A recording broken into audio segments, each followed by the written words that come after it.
SSC 26, 27, 28 এবং তোমরা যারা নবম দশম শ্রেণীর স্টুডেন্ট আছো তোমাদের জন্য এই ক্লাসটা খুবই হেল্পফুল এবং খুবই উপকারী একটা ক্লাস হবে।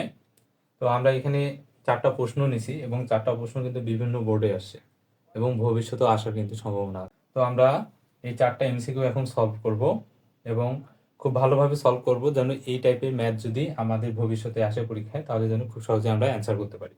চলো আমরা ক্লাসের ভিতরে প্রবেশ করি।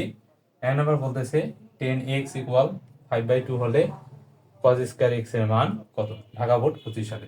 তো আমাদের 10x দিয়ে প্রথমে অঙ্কটা করতে হবে। 10x = হচ্ছে কত? 5/2। আমরা সবাই জানি তেরা লম্বা ভূত, তাহলে লম্ব বাই কি হবে? ভূমি। তাহলে অতিভুজের মান লাগবে। তাহলে অতিভুজের স্কয়ারটা আমি রুট করে দিলাম। তাহলে লম্বর মান আমি একবারে করলাম। লম্বর মান 5 স্কয়ার প্লাস ভূমির মান কত? 2, তার উপরে স্কয়ার। তাহলে 5 5 কত? 25 আর 2 দুগুণা কত?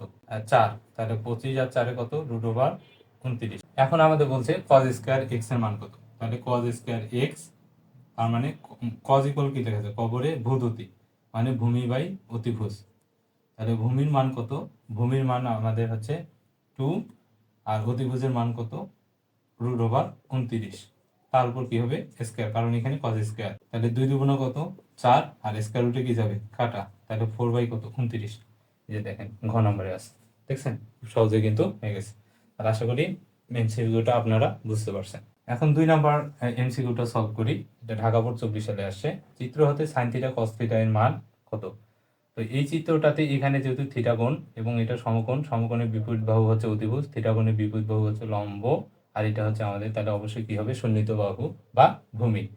তাহলে আমাদের অতিভুজের মানটা যদি আমরা বের করি তাহলে 1 এর উপর স্কয়ার প্লাস √3 তার উপরে স্কয়ার।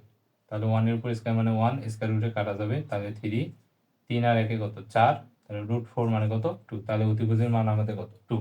এখন আমরা বের করি sin থিটা cos থিটা। তাহলে sin theta into cos theta. তাহলে সাগরে কি অতি? লবণতি ইনটু কবরে ভূদতি। তাহলে লম্বর মান কত?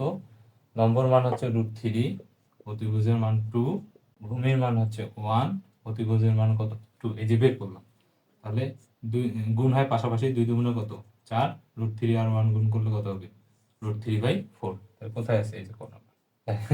খুব সহজেই কিন্তু অঙ্কটা সলভ হয়ে গেল। আশা করি এটাও বুঝতে পারছেন। এখন 3 নাম্বারটা করি। 3 নাম্বারটা কি বলতেছে? 3 sin square theta minus 4 cos square theta = 0 হলে tan থিটা = কত? এটা যশোর বোর্ড 2025 সালে আসে। খুবই ইম্পর্টেন্ট একটা কোশ্চেন এবং বেসিক টাইপের কোশ্চেন। তো আপনারা অনেকে হয়তো অঙ্কটা দেখে ভয় পেতে পারেন। দেখেন খুব সহজে কিন্তু হয়ে যাবে।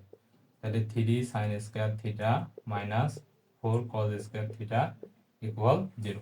আচ্ছা, আমি যদি আপনাদের একটা কোশ্চেন করি, tan থিটা = কি লেখা যায়? sin by cos। tan theta = কি লেখা যায়? sin theta by cos theta. তাহলে দেখেন তো, প্রথমে আমাদের sin রাখবো আর cosটা পরে নিয়ে যাবো, তারপর ওই cosটা এই পাশে আসে ভাগ দিলেই তো sin বাই cos হয়ে যায়, তাহলে তো tan থিটা। খুবই সোজা। দেখেন আমরা এখন করি। তাহলে 3 sin স্কয়ার থিটা মাইনাসটা ওই পাশে গেলে কি হয়ে যাবে? প্লাস। তাহলে কত? 4 cos স্কয়ার থিটা। এখন আমরা এই যে cos sin cos গুলো এক পাশে নেই, সংখ্যাগুলো আরেক পাশে নেই। তাহলে sin স্কয়ার থিটা বাই cosটা এই পাশে গুণ আছে, এই পাশে আসলে কি হয়ে যাবে? ভাগ। cos square theta. তাহলে 4 এটা আগেই ছিল, 3 টা এই পাশে গুণ আছে, এই পাশে গেলে কি হবে? ভাগ। তাহলে sin square theta by cos square theta = কি লেখা যায়? tan স্কয়ার থিটা = 4 বাই কত? 3। স্কয়ারটা ওই পাশে যায় কি হয়ে যাবে? রুট হয়ে যাবে। তাহলে tan থিটা √4 বাই কত? 3।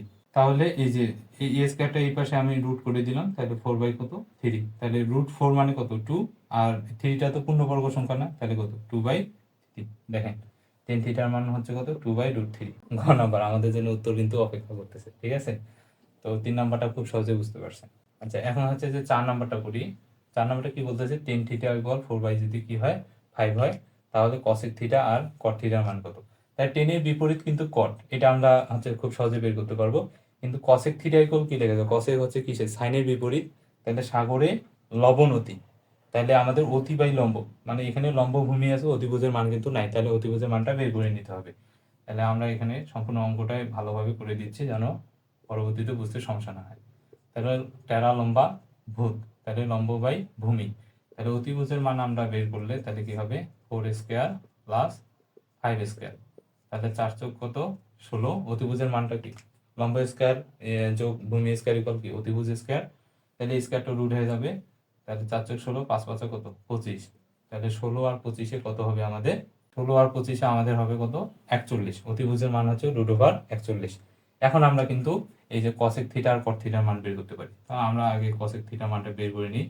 তাহলে cosec থিটা ইকুয়াল কি লেখা যাবে, অতি বাই লম্ব, মানে সাইনের বিপরীত, সাইনের বিপরীত cosec, সাইন ইকুয়াল কি সাগরে লবণতি, তাহলে cosec ইকুয়াল কি অতি বাই লম্ব। তাহলে অতির মান হচ্ছে √41, লম্বর মান কত, লম্বর মান হচ্ছে কত 4। তাহলে এখন আমরা বের করি, তাহলে যে এইটার মানটা যদি আমরা বের করি, তাহলে cosec theta by cot theta equal কি হবে, cosec থিটার মান হচ্ছে কত √41/4, cot থিটার মান হবে tan থিটার বিপরীতটা, তাহলে 5 বাই কত 4, তাহলে √41/4 ইন্টু 4 বাই কত 5, তাহলে এই যে 4 4 কাটা যাবে, তাহলে √41 বাই কত 5। কোথায় আছে অ্যান্সার দেখো তো, √41, এই যে খ নাম্বার অ্যান্সার আমাদের জন্য অপেক্ষা। প্রশ্নটা আসছে যশোর বোর্ড 2023 সালে, দেখছেন খুব সহজে কিন্তু আমরা ত্রিকোণমিতির এই অঙ্কগুলো সলভ করলাম।